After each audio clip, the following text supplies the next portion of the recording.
we're here to talk about today is some of the couple of infrastructure spending bills that have been passed in the recent couple of months here, and are bringing really a once-in-a-lifetime opportunity to municipal governments and state governments across the country to invest in infrastructure. And to give you a sense as to the size and scope of these bills, so I brought with me my dog-eared copy of War and Peace. This book is one of the longest books ever written, and if you listen to this one on the audiobook, it would take 61 hours to get through it. You would need 3 of these books to match the size of the page count for the 2 bills that we're going to discuss today. So it's a pretty significant amount of information that we're going to boil down into 15 minutes or so.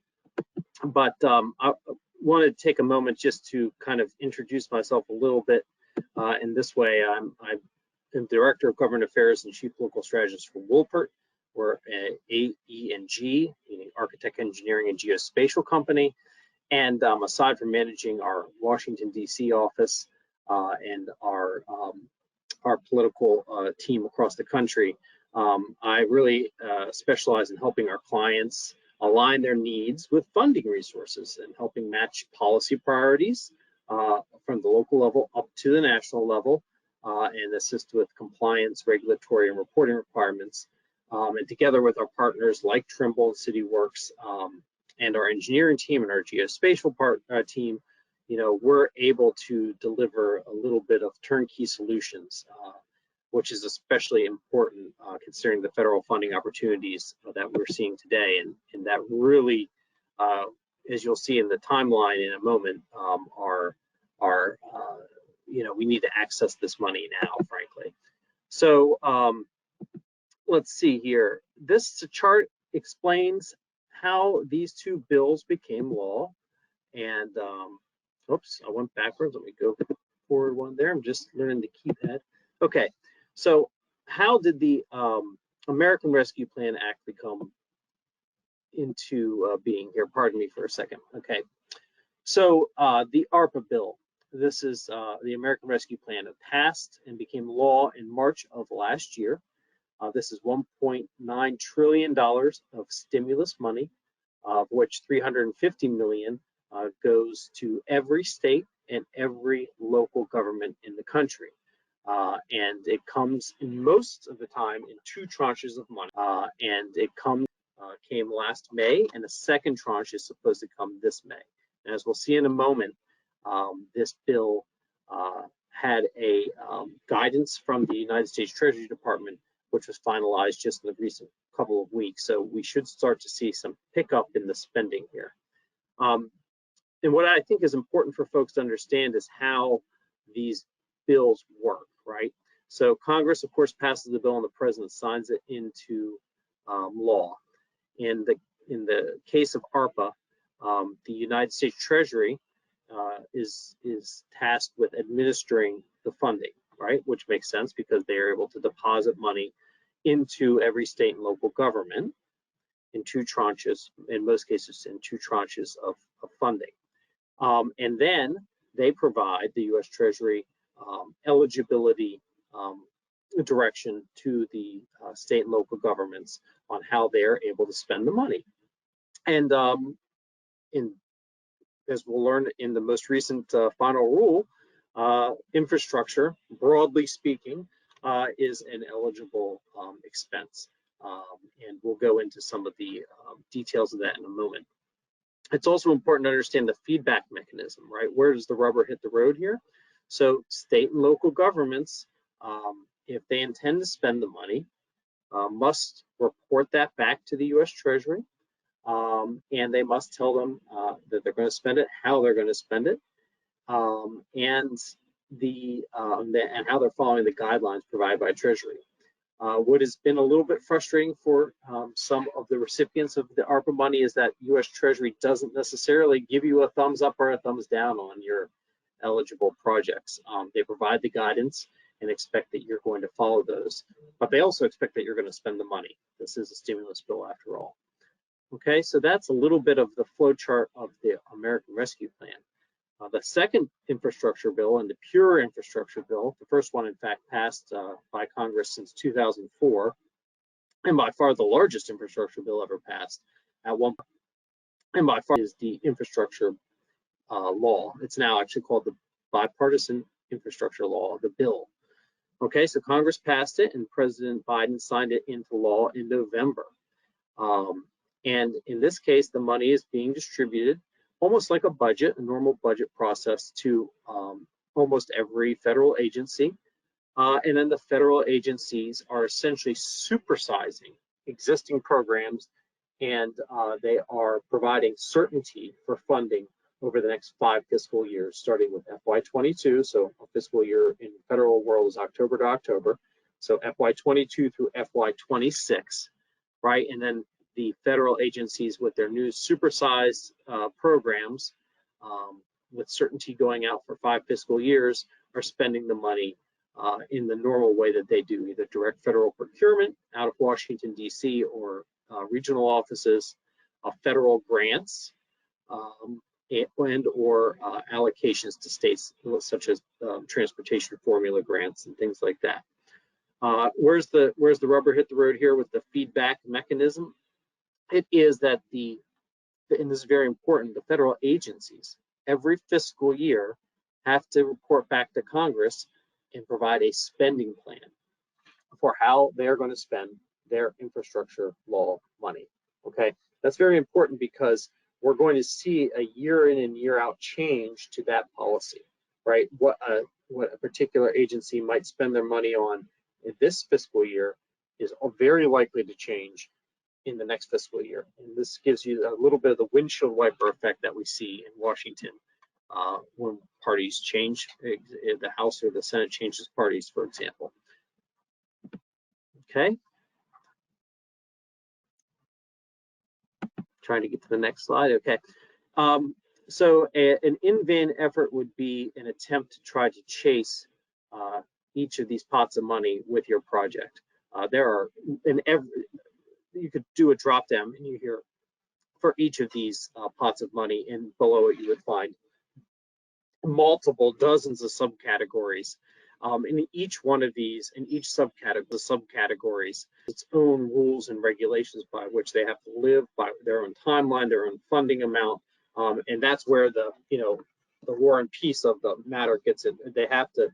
That's why it's so many pages long. It's just so much information. So I see a lot of articles attempting to try to guide people towards a certain pot of money.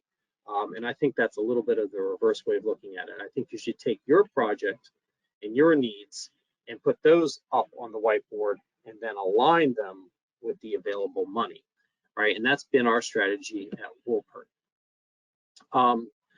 Infrastructure law, so the infrastructure bill timing, like I said before, it's 5 fiscal years, FY22 to FY26.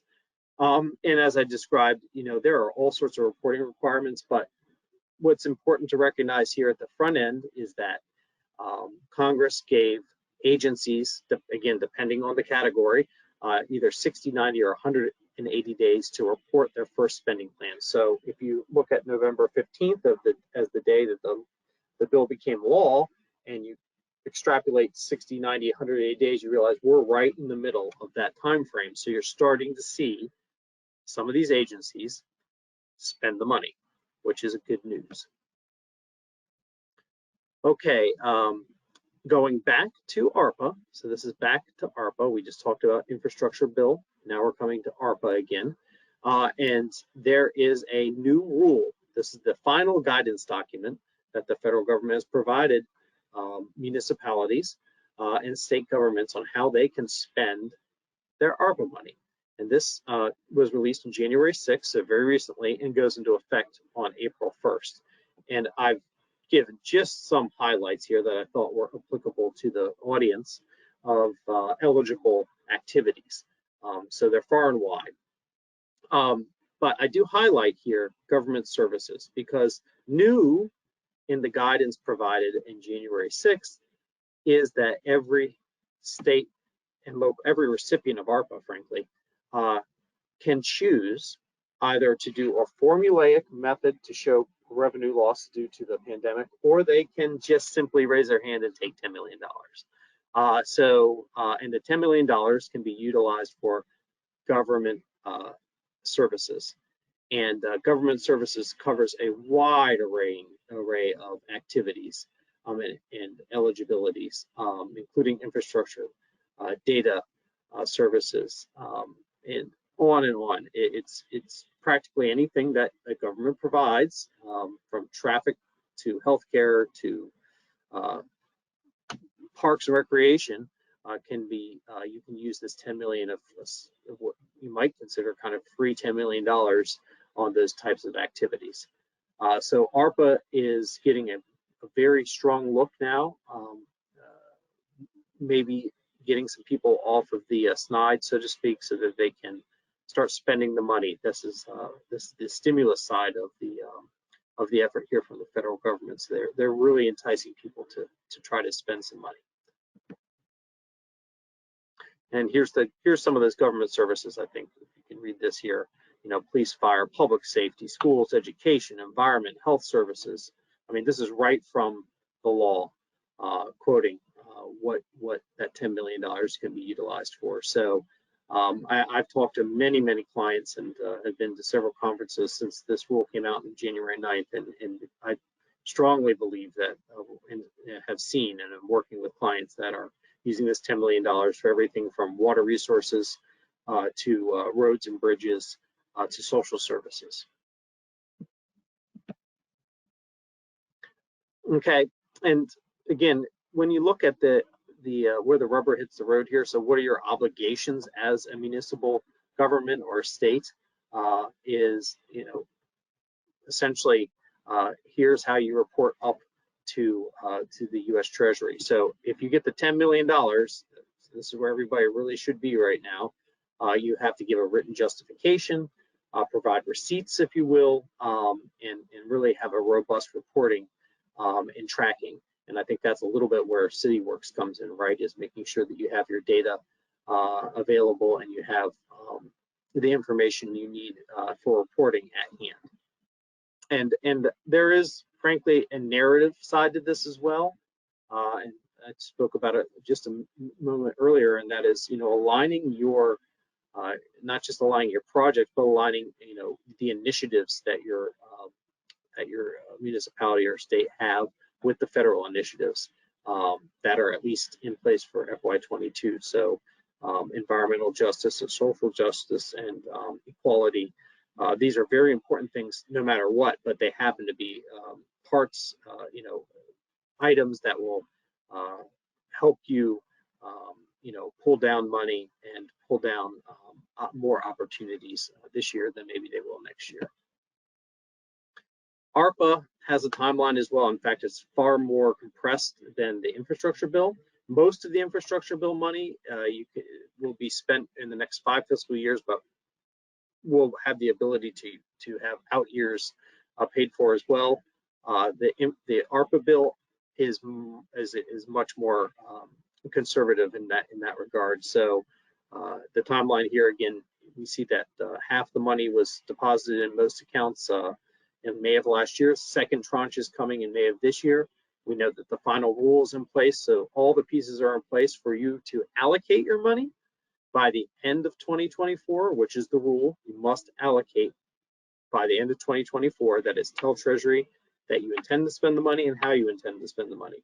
If you don't do that, you don't have to spend it by that time. You have to allocate it, report it by that time. If you don't do it, money goes back to Uncle Sam. Then you have to spend the money. Okay, spend all of your ARPA money by the end of 2026.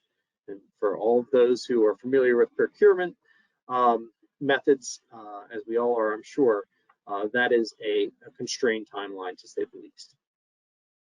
So having your ducks in a row and having the data you need in order to report and having a plan, which I'm going to talk about in a moment, is really, really key. Okay, so the way that I described earlier, not chasing pots of money, but instead focusing on your needs and putting your needs front and center, and then aligning what you have with the available opportunities, whether they be ARPA, whether they be the infrastructure bill, and frankly, whether they be any other state or federal funds, because the federal government also has a normal budget process they're going through. They also have a normal appropriations and earmark process that they're going through, in addition to these funds. So we are literally in a once-in-a-lifetime opportunity.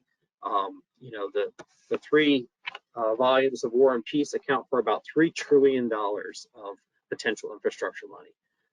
So how do you organize yourself in order to take advantage of this? Because it certainly can put a deer in a headlight situation unless you have a plan. All right, and so I call this the ABCs of funding, and making sure you have a programmatic approach to how you do this, right? And each of these funding streams is available to you. So don't focus on one, focus on your project. And the other thing I'd like to tell people is focusing, you may have a project that you're trying to fund the whole project with one piece of funding or one pot of funding. Now that may work, and if it does, that's good. But in many cases, what you have to do is chunk out, right? You heard President Biden say he's going to chunk out the Build Back Better bill, and so that he gets discrete pieces of that bill passed through Congress. Do the exact same thing with your project. Chunk out your project and take the different discrete pieces of your project and start aligning those, so that if you can't fund an entire project with infrastructure money, you may be able to fund pieces of it, drawing down the need to use your taxpayer funds or bonding to pay for something. So if you can't get it all, at least see if you can get pieces of it funded.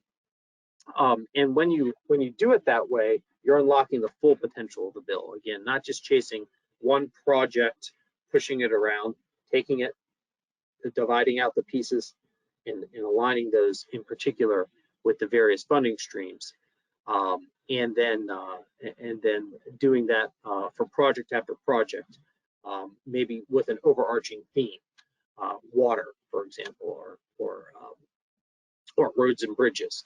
And we've seen states do that. We've seen California and Florida and Ohio all do a water program with ARPA, and we've seen South Carolina looking to do a transportation drive with their ARPA funding.